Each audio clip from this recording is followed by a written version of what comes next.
Welcome to the Gambone Law Podcast. My name is Alfonso Gambone, and I am pleased today to be joined by attorney Andrew Duffy of the firm Saltz, Mongeluzzi, Barrett, and Bendesky. I've known Andrew for quite a while. He is a former Navy JAG officer. Following his career in the Navy, he worked for a defense firm, a civil defense firm, and for the past, I believe, decade or so, he has worked on the plaintiff side, representing victims who unfortunately have suffered catastrophic injuries, and in some cases, representing families of individuals who have unfortunately been killed by another person's negligence or by some type of faulty product. So Andrew is a great guest. He's a great resource. In today's episode, we're going to speak about an area that is becoming more and more litigious as the years go on. Since 2010, the city of Philadelphia alone has settled over $100 million in police misconduct cases.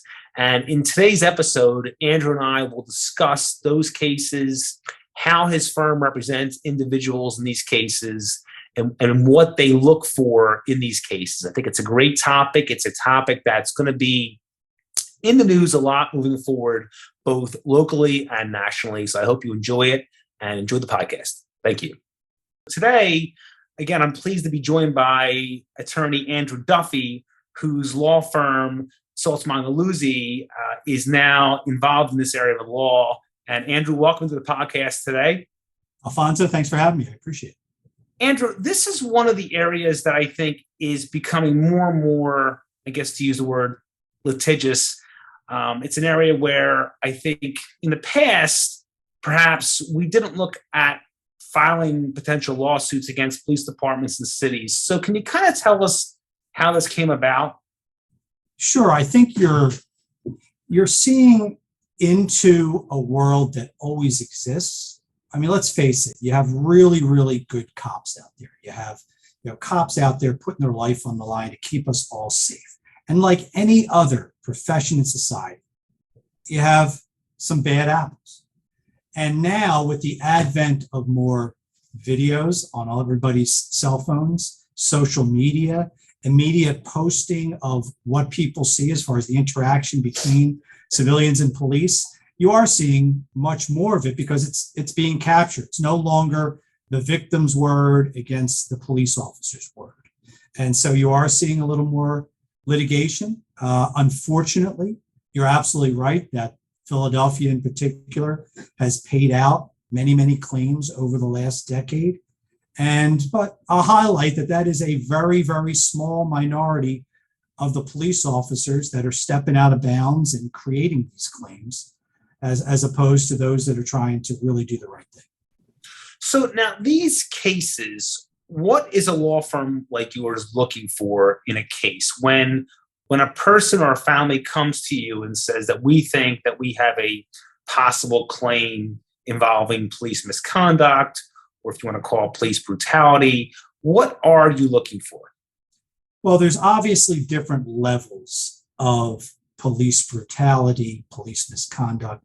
We are looking for the most serious, egregious levels. We will not handle a case unless it has led to either a unquestionably bad shooting or a egregiously bad case of police misconduct and brutality. Many times we have people call us who were arrested for potentially a legitimate reason, and they claim the police officer banged their head as they're being put into the squad car. That's not going to be a case in our world. You need an egregious constitutional violation where either they took your life or they falsely arrested you and took away your liberty, or the facts are there. Believe it or not, this still happens around the country where you were framed for a crime that you never committed. And, we had a actual police officer that I represented down in Atlantic City that was wrongfully accused of his wife's murder, went to jail, and his little kids were told that daddy murdered your mom. And so it turned out to not be true because it was a serious error on the part of the coroner. and he was fully exonerated. So stuff like that, serious stuff. We're not talking stuff that may be viewed as people as serious to them, but in the grand scheme of things, is that not that serious in the system. In that particular case, how long did that person spend in incarceration? A little over 8 months. 8 months? And a police officer in jail is never a good thing. Right. So, okay.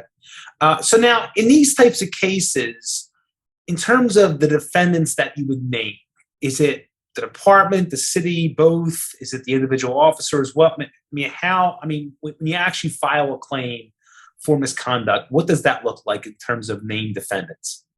The main defendants are going to be the police officers themselves. You always name them individually.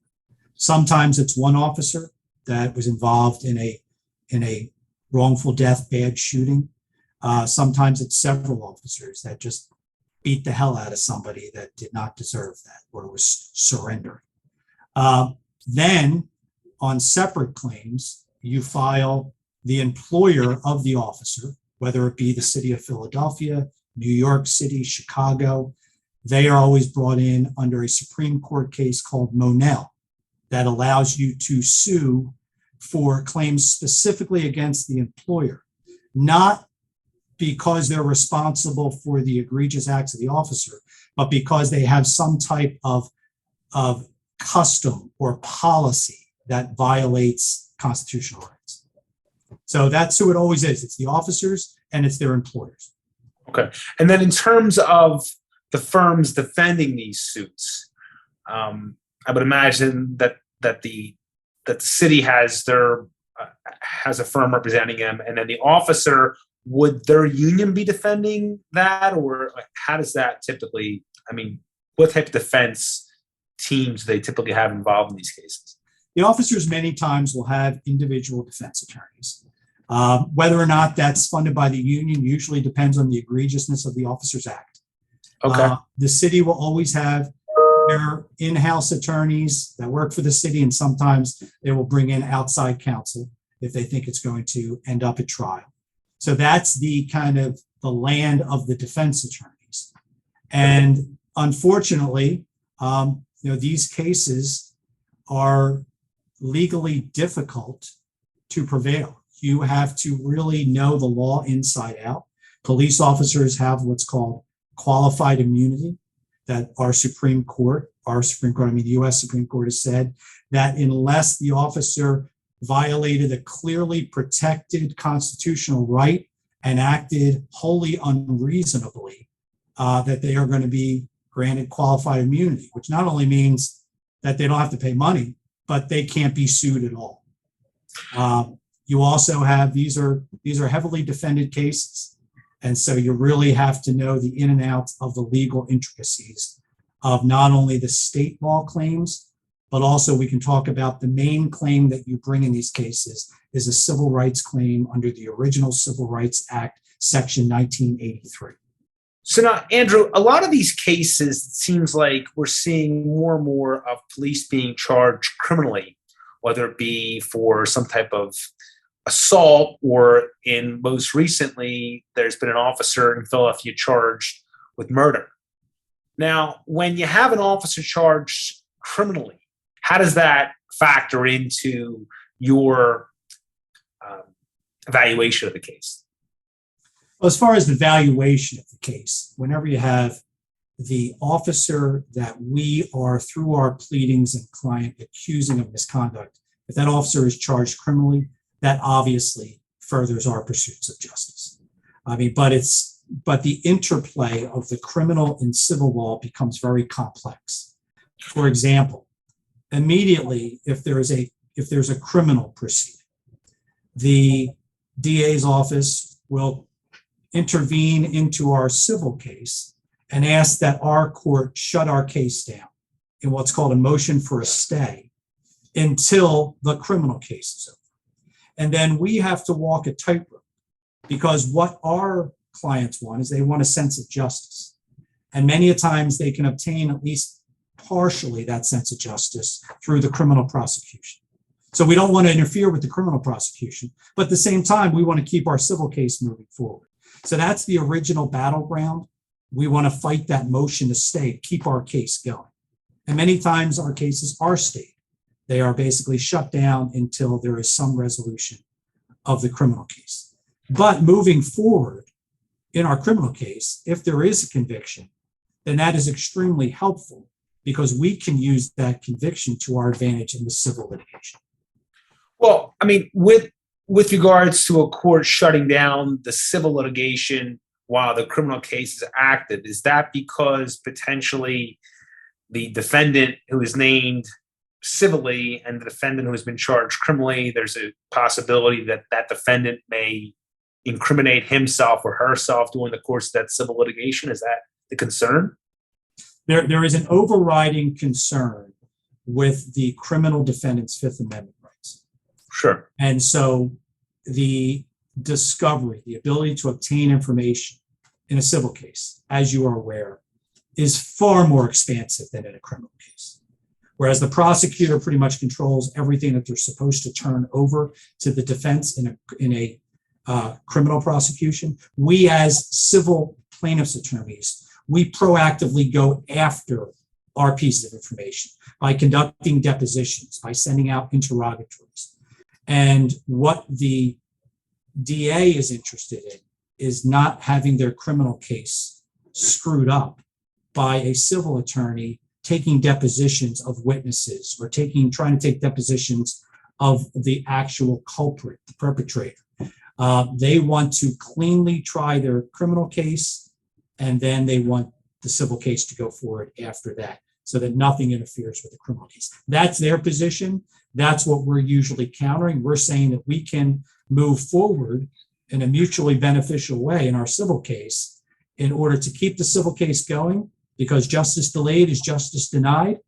Because as you're aware, these criminal cases can sometimes take 2.5 years now, especially with the COVID backlog. So we are always fighting that as far as the stay of the civil case. So in situations where, let's talk about the criminal process for a second, where a judge or jury convicts an individual of the crime of aggravated assault or murder, would that conviction possibly hurt a civil case in the sense that the person's convicted and they find that they committed this crime of murder or aggravated assault, and therefore it allows the department or the city to say, well, this officer went rogue. He wasn't following our policy. He did something that was completely out of line, and we shouldn't be held liable. You can hold the officer liable, but you can't hold us liable. Can that happen? That could happen. In fact, those arguments are made, and you will find cases around the country that those arguments have been successful. But what I have seen is a successful criminal prosecution is always helpful to the civil case, because those officers that usually go rogue, it's not a one-off rogue intention. Usually they have a background, that there is plenty of foresight, that these officers have been going rogue for a long, long time. And then you're able to bring Monell claims to show that there was an informal custom and practice that allowed this, let's say, excessive force to just go on and on and on with this officer. Under that Monell case, you're also allowed to bring failure to properly train cases. And you can link in the failure to train with an officer that has been going rogue and rogue and rogue for a long time. So yes, you're absolutely right. That can that work in the defense favor? The more egregious and criminal that an officer acted, it can around, you'll see cases like that around the country. But I am of firm belief that if you have a successful criminal prosecution, that's only going to aid the civil prosecution. So on the flip side of that, where a judge or jury acquits an individual, and I mean, obviously the standard in a criminal court is guilt beyond a reasonable doubt, and the civil standard is a preponderance standard. I mean, that, I guess, an acquittal, how would that affect how you litigate the civil side of a case? Well, there's the actual legal consequences. The actual legal consequences is an acquittal is inadmissible in a civil case. Period. End of story. Because you have as you mentioned, a much higher burden of proof in the criminal case beyond a reasonable doubt. So you have a preponderance of evidence, which is just the judicial scales. If they tip 1 millimeter in favor of the plaintiff, then you win by a preponderance of evidence. So because you have a much less stringent burden of proof in a civil case, the mere fact that the prosecution could not meet the beyond a reasonable doubt standard in a criminal case is inadmissible in your civil case. Now, that's the actual letter of the law. But practically, let's say we have a case that all of Philadelphia hears about. Then what I have to do as a civil attorney is I have to make sure that the jurors that I'm putting on the jury panel aren't aware that there was an acquittal, because the discussion that we just had sometimes doesn't get well understood by jurors as far as the difference between the criminal world and the civil world. Some jurors may say, hey, this guy already was prosecuted and he was acquitted. Why should we be doing this? So practically, we have to look at that hard whenever there is an acquittal, because we have to make sure that our jury pool has not been tainted. So now, in terms of these cases and valuing these cases, I mean, obviously, death is a completely different valuation. But in terms of a situation where a person does not unfortunately die, a person suffers injuries, I mean, what is the process of determining or asking for a certain value assigned to a dollar amount? I mean, how is that done? Well, in Pennsylvania, as opposed to, say, New York, in Pennsylvania, as a trial attorney, I'm not allowed to stand up in a civil courtroom and ask for a specific amount of money for a constitutional violation or a personal injury. The only thing I'm allowed to ask for and present to the jury money-wise is economic damages, lost wages, past medicals, future medicals. So because of that, the value of these cases nationally is all over the board. And that usually is dictated by the egregiousness of the police officers or public servants' unconscionable act, the egregiousness or level of the constitutional violation. I mentioned before the gentleman that was wrongly accused of murder being in jail for 8 months. Well, what if he was in there for 8 years? That's a completely different valuation. So you're taking a fact-intensive approach to valuation that correlates to the egregiousness of what happened to the plaintiff. And the constitutional violation itself is worth something. To deprive someone of their constitutional rights has inherent value itself, even if the person was uninjured. But then if you have the constitutional violation and then the person was rendered a quadriplegic, then that's when you're talking multiple tens of millions of dollars. Or in the ultimate injury, a death, as we saw with Mr. Floyd's extremely unfortunate situation.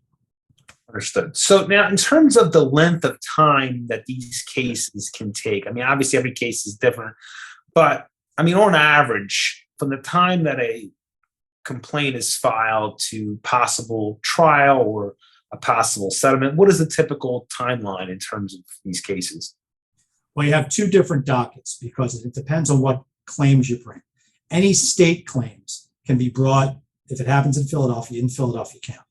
Philadelphia County has a wonderfully run and organized court system in that you, as a civil plaintiff, are pretty much guaranteed by their deadlines to have a trial date within a 3-year window.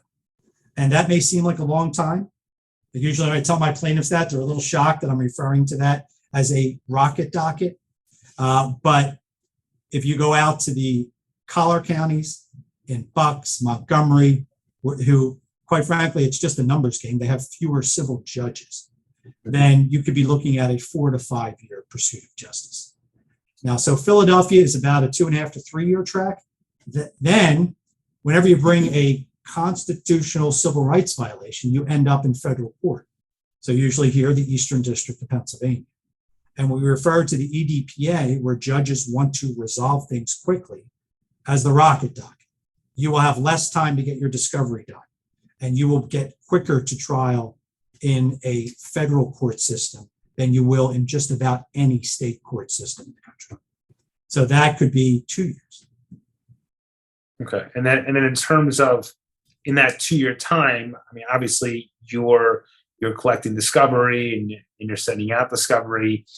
During that time, in terms of resolving it, do you have settlement conferences, or what is happening between the defense counsel and the plaintiff's counsel with regards to possible resolution?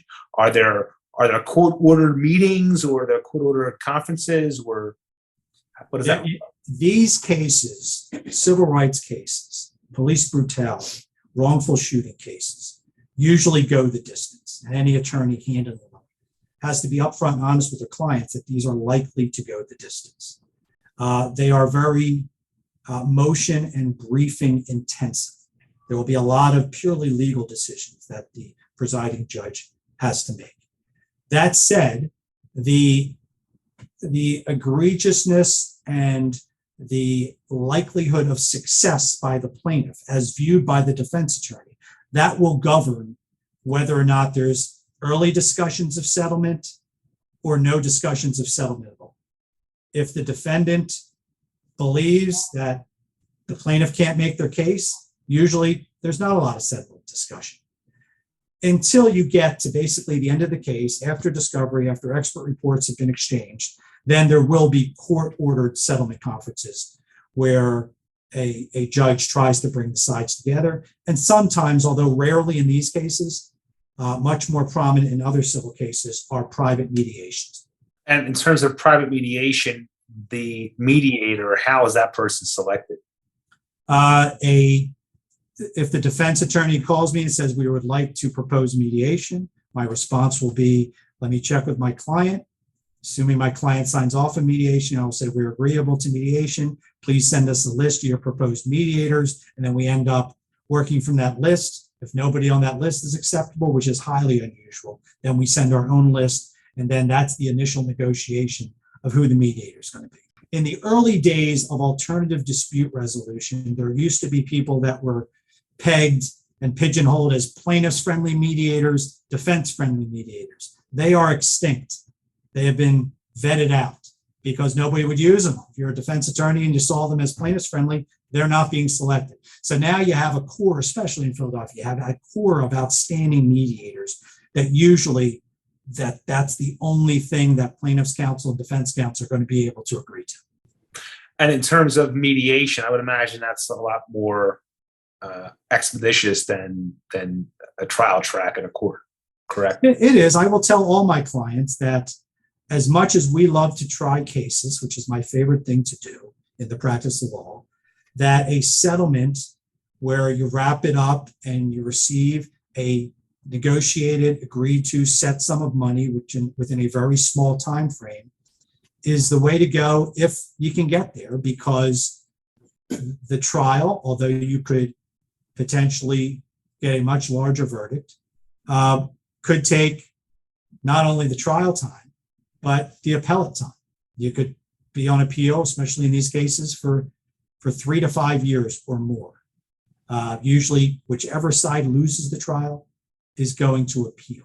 So in no way do you give the defense a discount. In no way do you settle the case anywhere near on the cheap at all to avoid going to trial. That's just not the way to practice. That's a disservice to your client. But if they get into a pre-established range that we can, in good faith, recommend, yes, we're in the range of what a jury can give to you or would give to you, then it'll be a client decision on whether they want to settle the case. Well, Andrew, this has been so informative.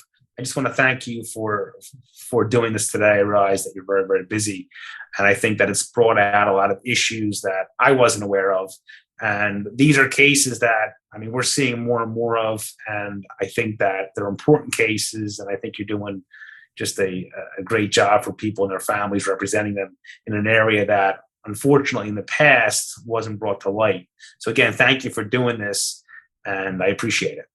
Well, thanks for having me. And Alfonso, thanks for doing what you do. You're in the trenches every day fighting for constitutional rights. And you're fighting the good fight against the prosecutors with all the resources in the world. And I've watched your practice grow from you being a one-man shop, and it's been impressive. And it's a real honor for me to be on with you today because You're one of the best criminal defense attorneys in Philadelphia, and people would be foolish not to hire you. Thanks, Andrew. I appreciate it. Andrew, if someone wants to contact you and your firm for a possible case that they think that they might have, how would they do that? Sure. It's Andrew Duffy at Saltz, Mongeluzzi, and Bendesky. And my direct number is 215-575-2988, or my email is aduffy, A-D-U-F-F-Y, at S as in Sam, M as in Mike, B as in Bravo, B as in Bravo.com. Thanks, Andrew. Thank you.